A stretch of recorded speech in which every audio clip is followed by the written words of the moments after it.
Welcome back to the Leen Eats Paudcast. On today's episode, myself and Ben will be discussing Challenge 24, and as the challenges come to a close, we'll be talking about how we feel we've benefited over the last few weeks. We'll also be discussing our recovery techniques that we use all year round to improve our performance and stay injury-free.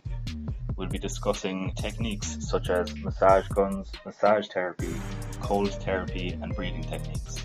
We hope you enjoyed today's episode. Pick up the phone. Episode 3 of the Leen Eats Podcast. We're back again. After a long hiatus, seemed like the vlogging world didn't want us to return. Myself and Paudie had quite a bit of technical difficulties over the last few weeks, and a load of mounting exams kind of got in the way. But 2 episodes down, people thought we'd never come back, but we're still here. We're still fighting, consistent and persistent. But we're here for episode 3. Paudie is here with his blue light blocking glasses. He's very ready now with his recovery in hand. Do you have any words to say to viewers, Paudie? Where have you been? What's up? Been taking a bit of a break now from everything really with exams. Just been training away, doing my study and stuff.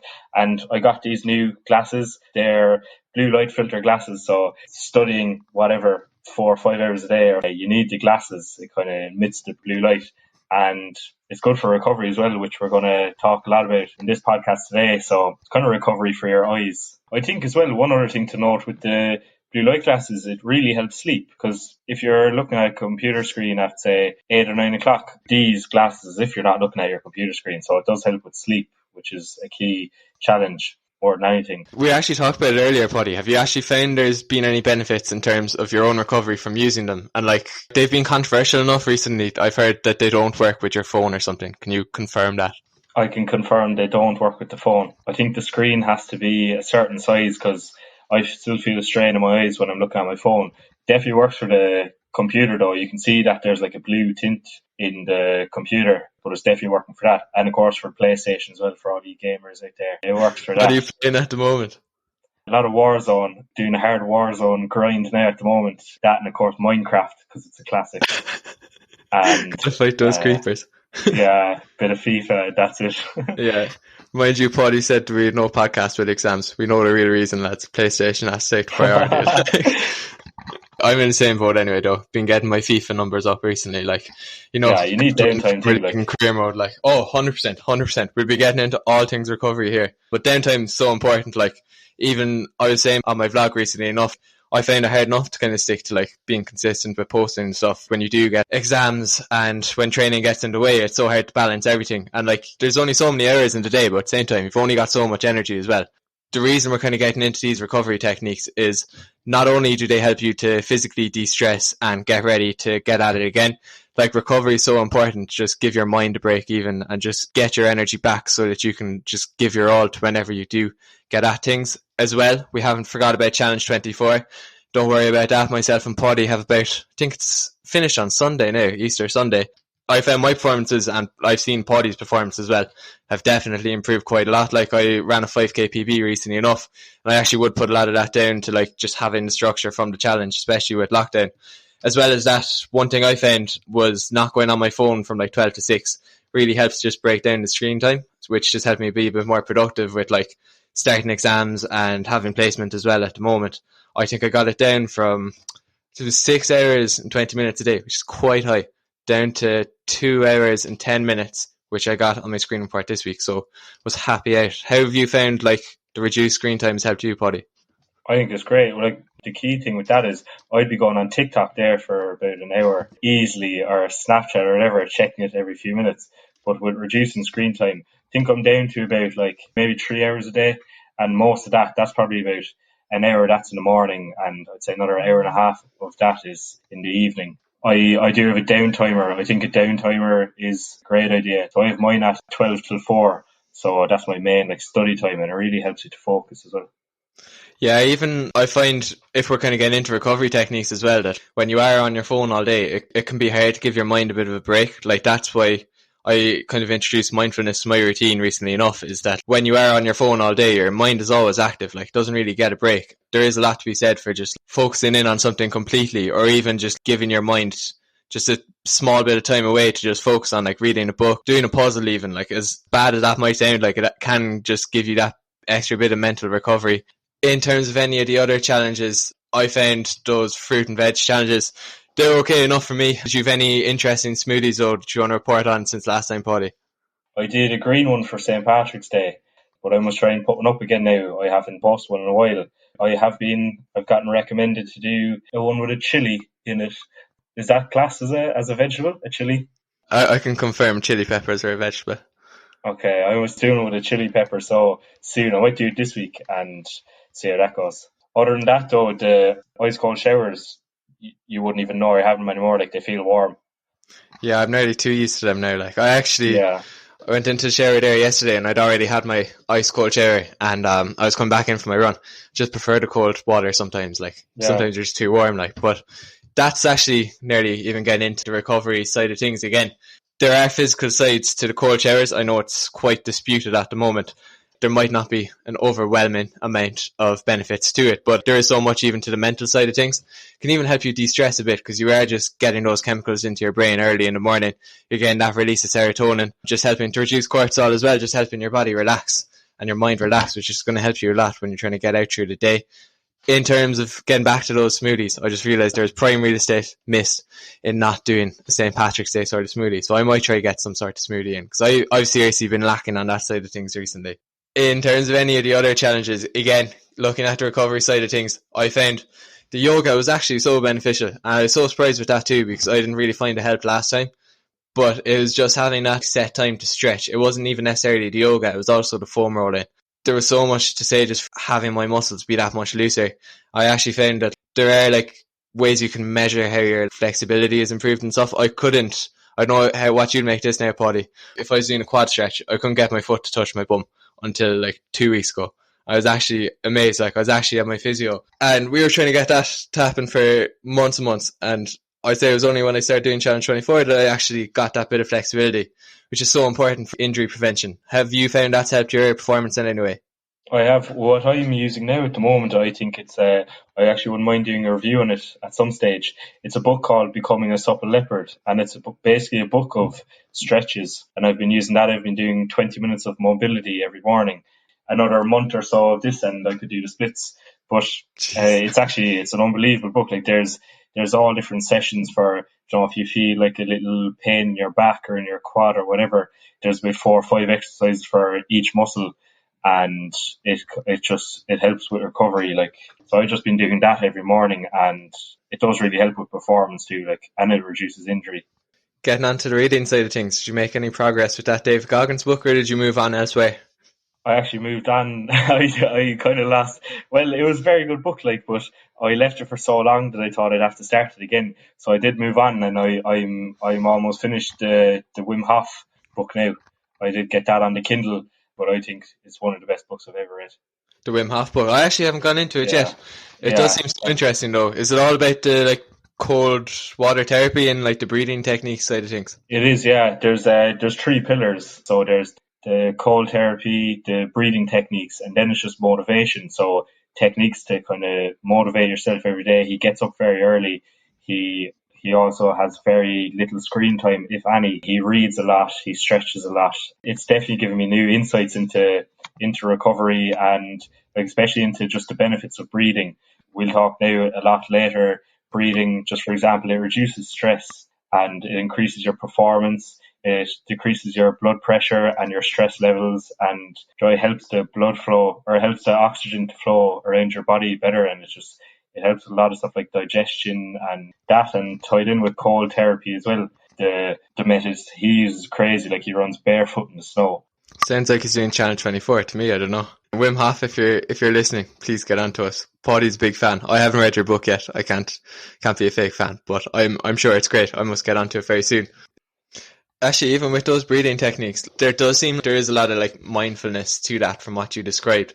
Getting into the specifics of that, is it a deep breathing technique? Did you like pick up on any particular insights on like how you actually do practice the act of deep breathing? Yeah, so he has like a very particular structure to it. So it is deep breathing. What he does is he recommends you inhale really heavily for about 7 or 8 seconds, and then let it go out naturally, but very slowly. So you're breathing in really heavily and just breathing out slowly, and he recommends you do that and repeat it for about about 7 minutes, which is a long time, but I do that instead of meditation or yoga. Yeah, it's So definitely along the lines of the same thing as well. It does sound like that would be really relaxing too. Like you're even getting a better sense of where you're at. I haven't actually practiced it myself before, but like, would there be fluctuations if, like, say you were stressed? I always find that, like, if I'm anxious or something, it'll manifest in my chest and my breathing will go a small bit. But if I did, like, do a bit of mindfulness, it'll be alleviated that way. Like, do you know what I mean? yeah, definitely. Just as he says in his book as well, I have a quick quote from here. It says that breathing properly causes oxygen levels in the muscle and the tissues to increase and causes adrenaline to flood the body, granting strength that we didn't know we had. So what he's basically saying throughout the book is that all the benefits of breathing, it reduces stress.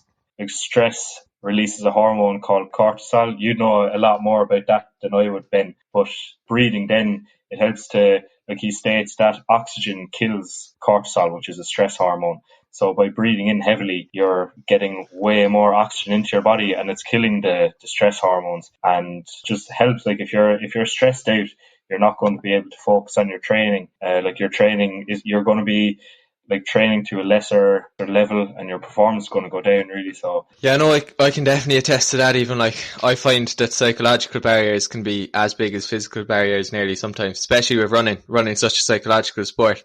And if, like, you have an ongoing stress with you, like, even say when I was doing exams, I found it very hard to push myself as much in training because you do have that cortisol, like, flowing through your body.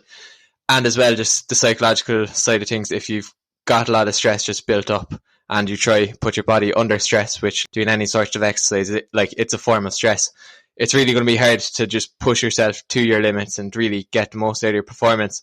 But, like, even as Paudie was saying there, cortisol, it can be beneficial in small doses, but unfortunately the modern way of living does put a lot of cortisol into our bodies, which isn't the best for us.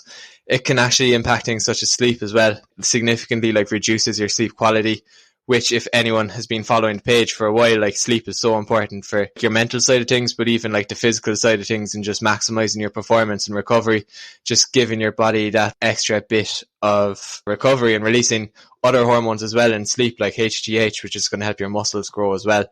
When you were talking about how it reoxygenates the body as well, one thing we were actually talking about before we started recording there as well is that you can actually prove that by looking at how aerobic exercise is like an antidepressant in itself nearly.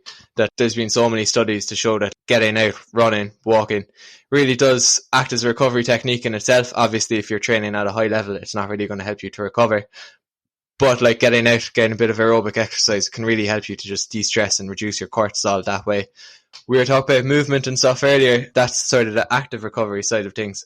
Would you find, Paudie, as a strength athlete, that, like, getting out for a run, getting out for a cycle, or getting out for a walk, would that help your recovery in a big way? it definitely does, yeah. Most strength athletes, I'd say all strength athletes who are very competitive in the off season, they do so much cardio. They do a lot of circuit sessions. Like, they're not just going for 1 rep maxes or 3 reps day on day. Like, my training at the moment now is I'll do cardio 3 days a week. I do boxing, or I might go for a run. But it does, like, in the long run, it helps you'll get way stronger because your heart's going to be able to hold more. Your heart's going to, like, a ticking time bomb as well. So if you're overworking it, like if you're just doing weight constantly, then it's not going to be good for you. So you have to fit in cardio and stuff for that as well.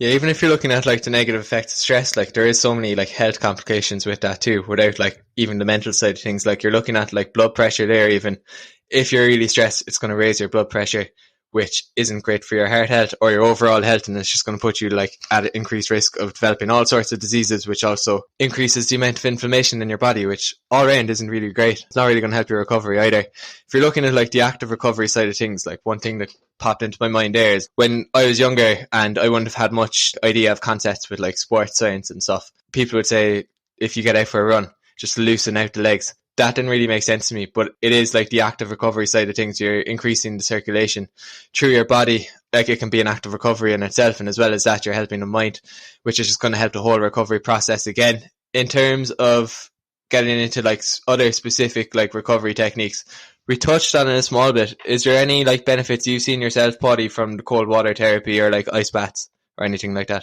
Definitely, for, it's like, if I have a cold shower every day, I have it post workout. So I'll have it within a half hour after my gym session.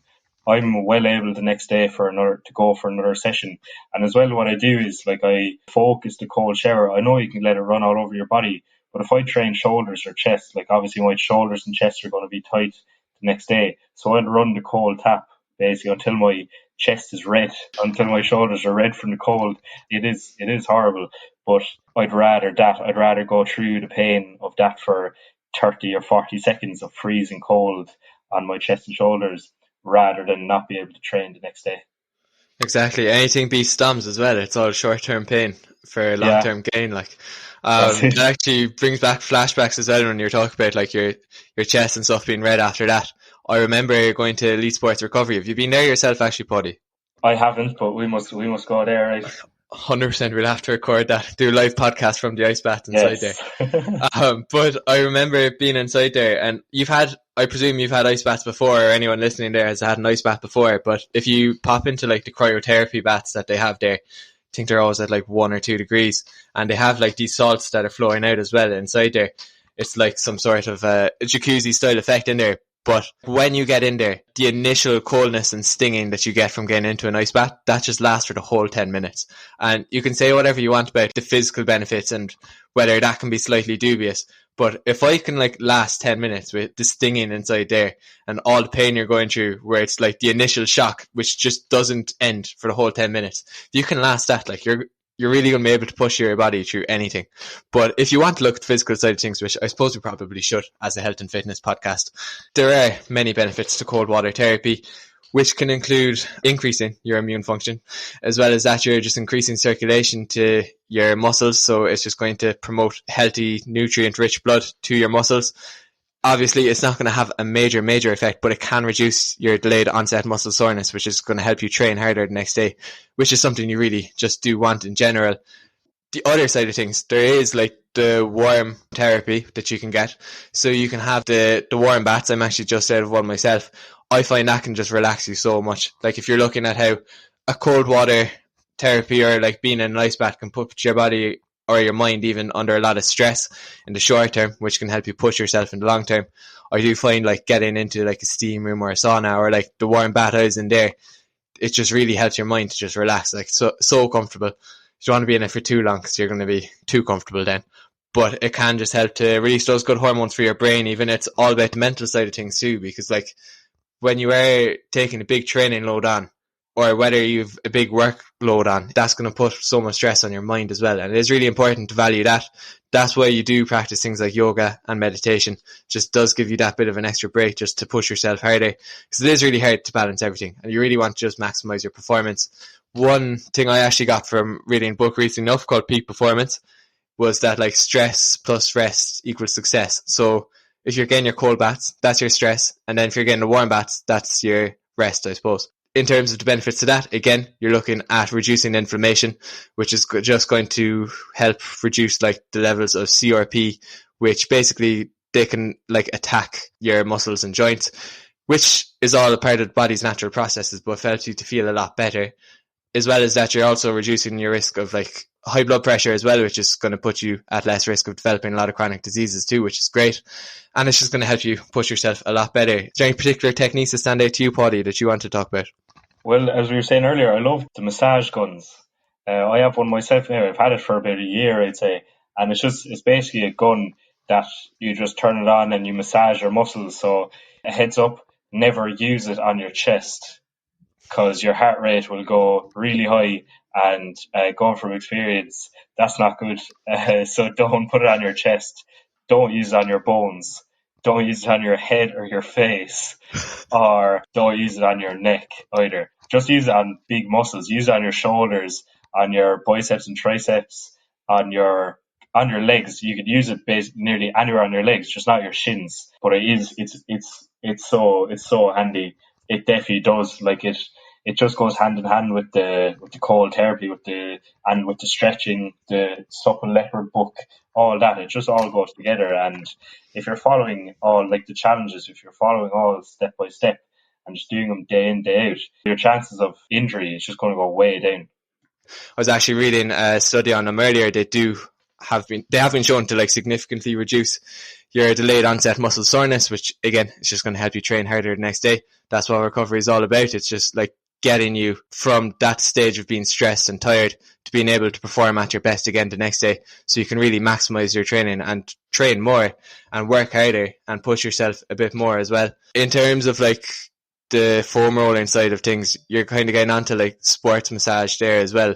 It's all about avoiding going to the physio with an injury, you know. It's all about injury prevention as well. Like, I find that as a runner, when you are putting your body under like repetitive stress, I suppose, where you're just pounding the ground, say for like 50, 60, 70 miles a week, like your muscles are going to be under stress regardless of how much stretching you do. So I would go to the physio every 3 or 4 weeks. Again, it's not with injuries.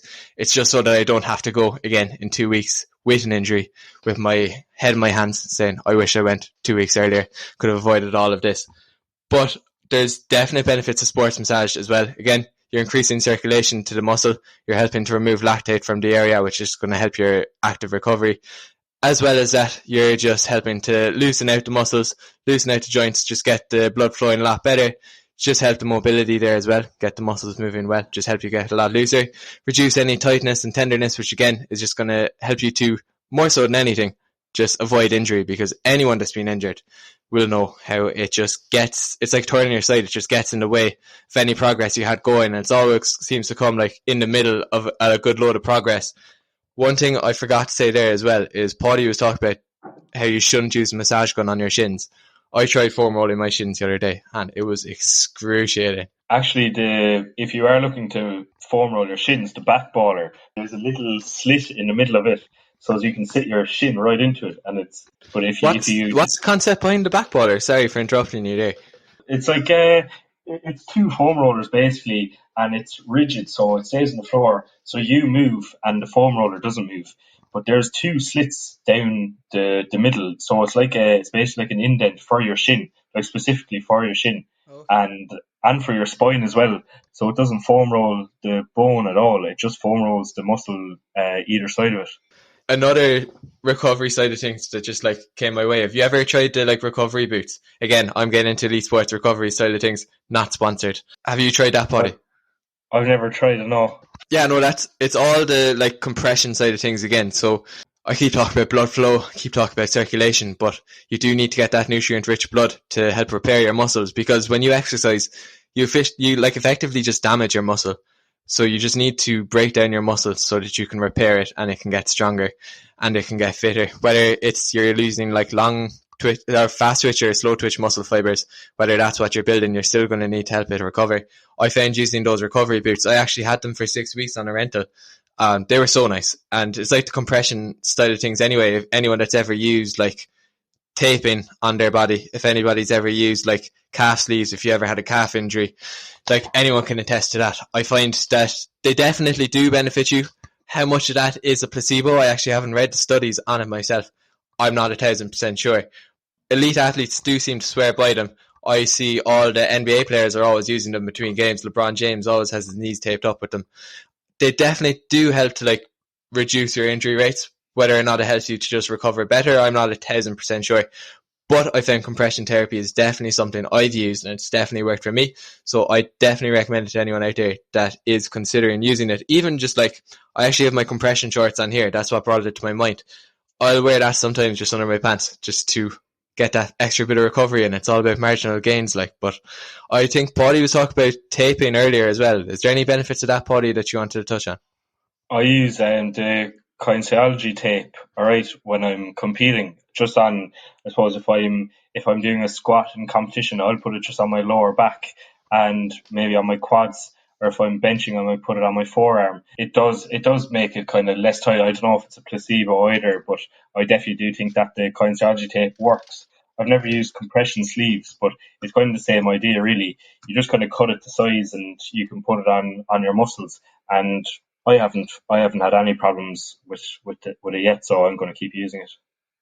I might have bias here as a nutritionist, but like, if you're not getting enough food even to support your training, to support your mental work, even if you're not getting enough carbohydrates, if you're not getting enough protein, if you're not getting enough of all your micronutrients as well, if you're not getting enough fruit and veg, there's no point even looking at a lot of these small recovery techniques, because you do need to like look at the overall picture first. As well, we talked about the no pain, no gain mentality last week. If your training cycle isn't structured, where you're training too hard and you're always fatigued, you're always tired, using these recovery methods is only going to help you so much. Foam rolling, getting massages, going for ice baths, they're going to help you train harder. But again, it's in the grand scheme of things, like you shouldn't just rapidly increase your training out of nowhere and hope that like all these techniques are going to make up for it, because you do need to look at like your overall planning and your overall structure with things. That's what's going to benefit your recovery the most. If you're getting away from like the physical side of things, like what would you find would help you de-stress and recover if you're looking at taking a break from college? Even like playing the PlayStation, like you do need that bit of escapism even. I do go for a walk every evening. I think a walk in the evening around like 6 or 7 o'clock when it's just about to get dark. I find that really relaxing. I listen to some music, some kind of chill out music. If I'm training in the morning, I'm going to be listening to grime or drill, and that's kind of heavy going. That's not going to help you relax. Like if it's what you like to listen to, and if it relaxes you, go ahead and listen to it. But so I do listen to a bit of George and now a bit of Big Pig, just all that kind of chill out stuff. Bit of jazz on my walk. I go for a walk for about 40 minutes, as well as getting the steps in, and it really does just clear your head. Like that's that's probably my favorite form of recovery. Have you seen that Dave had his snippet of a new song up on Instagram there the other day? I'll cut back in so the cheeky Dave comment. Did you see that Dave had his little snippet of his new song up on IG at the weekend? So good, so good. Big things coming 2021 on the grind scene, like 100%. When's he dropping? Friday? Imagine we dropped the same day as a podcast. I think he's ducking our release date, to be honest, Paudie. Like, he knows that the podcast is coming on a Friday. Drake actually, unfortunately, dropped the same day as us last time, but we beat him to it. I'm sure we got a lot more listens than Drake did that time, but definitely impacted us in that way. If I'm getting back to the point, talk about the getting out for a walk even, I know I do my bit of running, but like if you do get out for a walk, I find it's not like going to like tire me out enough physically that like it can actually give me such a mental break even. Like it can just help to stimulate my brain whilst I'm not like overly concentrating on anything. Like I actually read a book as well recently enough, again, Peak Performance by Steve Magnus, really highly recommend it. But they're talking about how like a lot of philosophers and a lot of successful people have actually attributed their success to going out for walks every day, and they find that walking has actually been shown to like stimulate your subconscious mind. So right here, when we're talking, we're probably not using our subconscious mind because we're very conscious of what we're saying and we're not really like coming up with new ideas. But when you get out for a walk, basically, you're just helping to consolidate a lot of the ideas that you've learned from when you're studying, when you're working. As well as that, a lot of new ideas can come to you because you're not really thinking too hard about it. Your brain is like just about stimulated enough to like think about that side of things. So it can really help you in the mental aspect too, as well as walking and having your bit of escapism as well. I suppose you do need like that bit of planning around your day, make sure your day is structured, that you can be as productive as possible. It can differ between different people. Like you have your morning larks and your night owls, I think, but I definitely find that if I get up at like 5-6 o'clock, I can actually like get a lot of work done early. It's going to be very individual. I don't know about Paudie. Like Paudie, would you find you operate best when it's earlier or when it's dark? Definitely when it's earlier as well. I would be the same as you. I like to get up early and get stuff done as soon as possible. So I rather have my kind of chill out time in the evening rather than the morning. Yeah, I'll find like even if I'm studying, I'll get through so much more lectures if I like start at like 6 than if I start at 6 in the morning rather than 6 in the evening. I just find it a lot harder to concentrate. That's going to differ person to person. It's all about finding what works best for you individually. As well as that, if you do look at like a lot of successful people that do like wake up at like 5 o'clock, they're not going to bed at 10 or 11. They're going to bed a lot earlier, so you do have to account for that as well. You need to make sure that you're not got too much on your plate as well. Like we didn't post for a small while there. I think it was about a month actually. I took a bit of a break from Instagram as well. I found that like if you're trying to like succeed in like a load of aspects at the one time, so like say if you're trying to do well in training, if you're trying to do well in college, and if you've got like external things, like whether that's you're focusing on the social side of things and you're also trying to focus on your health, if you're balancing like 2, 3, 4 things at once, it's really not going to like work out that well. Like you don't want to be a jack of all trades and a master of none, really. So like it is important to like factor those things in. Like if you've a lot of mental stress on your plate, might be a good idea to adjust your training that week, especially if you've exams or something like that. I would have found like our coaches before, when we had like the junior cert and leaving cert, like your performance would dip if you like train too hard during it. So it is important to factor in that bit of downtime, factor in that bit of escapism. Is there anything else you want to touch on, Paudie? Oh, I think we covered a good bit there. I don't really have any other thoughts on it. Yeah, same here really. It's good to be back though, podcasting again. Hopefully be back again soon. But hope you all enjoyed that episode. Like